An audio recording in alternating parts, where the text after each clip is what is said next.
Want that fight. He didn't want to do it. Tio, is there any chance, with all this talk of other stuff, that you're overlooking your upcoming fight? No.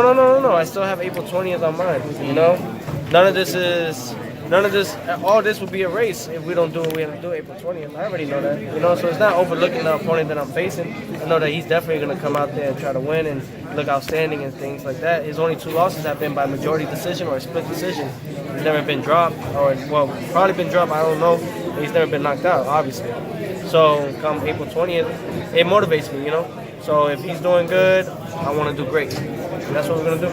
Teófimo, se habla a nivel mundial de tu pelea. No quiere platicar con nosotros Teófimo López. Vamos a respetarlo. Dice que no quiere hablar con nosotros. Bueno, lo respetamos, pero no quiere platicar con nosotros Teófimo López esta noche. Teófimo, do you need to get a KO in your fight to really kind of, or at least for yourself? I mean, like you said, you don't think the guy's been knocked down, never been KO'd. Do you want that for yourself, just kind of get that little exclamation point? You know, the thing is that styles make fights. Why does everybody want to see me and Loma? And Loma doesn't want to see the fight because he's like, who has he fought and everything like that. But why do you guys want to see the fight? Because styles makes fights. They see a person that's explosive, young, hungry, everything. People think Loma's still there, in his prime, young, hungry, right there, right? Explosive. So when you put that all together, it's a super mega fight. That's what it is. So like, you know, he can get mad or whatever. Y'all probably asked him questions of Teófimo or whatever it is and who he wants to fight next. And of course he's going to say Mikey Garcia. But is Mikey really going to go down to 135? It's all for show, man. That's why I didn't watch the fight. That's why it's all bullshit. I don't believe anything this guy says. Y'all can try to convince me to show like he's pound for pound, but man, I really don't, guys. I really don't. No fighter is like me. They ain't doing it like me. Without a belt, and I'm still up in the charts. I'm not trying to be no type of hype. Ain't no hype though, because I'm backing it up. I'm trying to fight the best of the best, but you guys don't know the back end of everything. These matchmakers are having trouble trying to find fighters for me. These guys that are Jose Pedraza, whatever it is, big names don't want to fight us. They don't want it. They do not want to fight us. So that's not my issue. That's not my fault. They just don't. They just know. When you see a real fighter that's dangerous, that could be like, what if? They're not gonna take it. Bob said that. But that's the only thing I probably would blame Floyd for, is that. No matter what Floyd did, he did great in the sport of boxing, but he hurt the business side of it because now all these guys are just like money, you know? And let me choose and pick who I want to fight. So they say I'm cherry picking. I'm not here like, oh, I want to fight this dude. I didn't pick that. Top Rank just throws them right at me. They know I'm going to accept any fight.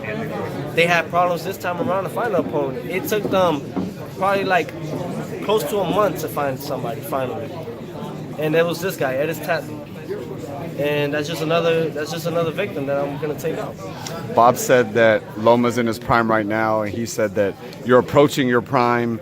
Do you feel that you are in your prime right now? Hell no. I got many more years till I get into my prime. And you guys will see that, you know? I'm young, I'm 21 and everything. The only thing that's different now is just that my body's growing, obviously. Like, that's the thing, like when Bob said, and he'll do it, you know, because I said, no, I don't know. My body, I've done that in the amateurs and I didn't look good, you know? So I'm not gonna kill my body. I don't need the Lomachenko fight to make me who I am, to make me the best fighter in the world. But we want to build fights like this, obviously, to show that we didn't come out just like cherry picking anything. So we want those fights. But I said by the end of this year, you know, if I told Bob though, give me the world title in July, I'll push it to December, honestly, with me and Loma. So I know what Bob has in mind, because I know my body, guys. I know where it's at right now. You guys, everybody always says it, and I'm going to repeat it again. Everybody says, you're a big 135 pounder. Because it's true. I'm already almost I'm at a thin line right now to shoot at 140. So I have to be real careful. I'm at 144 right now, so I got 9 pounds to drop. And we fight next week. Teófimo, have you sparred anyone that you can compare to Lomachenko? Rigondeaux had a little bit, and I was 16, and he was, you know, I was 16. I'm about to be 22, so about 6 years ago. So only guy that I could really kind of think of. But yeah, you know, has Loma fought anybody like me? No. So it's vice versa. It goes both ways. That's why people want to see this fight. He can get mad all he wants. Good. Yeah, man. Yeah, man. That's why you had me to go in a different hotel, because you didn't want to see me. With stuff like that, does that tell you anything? Does that kind of give like mental edge to you? Whether he's annoyed or anything like that, I don't care for it, guys. If anything, that's the shit he don't understand. Like, when it's all said and done, like, he's gonna end up realizing he's gonna need me. Because he wants to cash out, he's gonna end up needing me more than I don't need a Lomachenko fight to make me a super mega fight. It's sold out next week, man. Fighting back home in New York, man. Yeah. At the Garden, big room. You know, there's gonna be a lot of folks there. You know, you're gaining that New York support. People are finally, you know, really like understanding what you got going on. Does that feel like extra? Like, do you have like extra motivation and going into this fight? And you know, does it feel that much better? You know, this time around because the stage is that much bigger. Every time that'll be my third time fighting at the big room. I fought twice in the little room.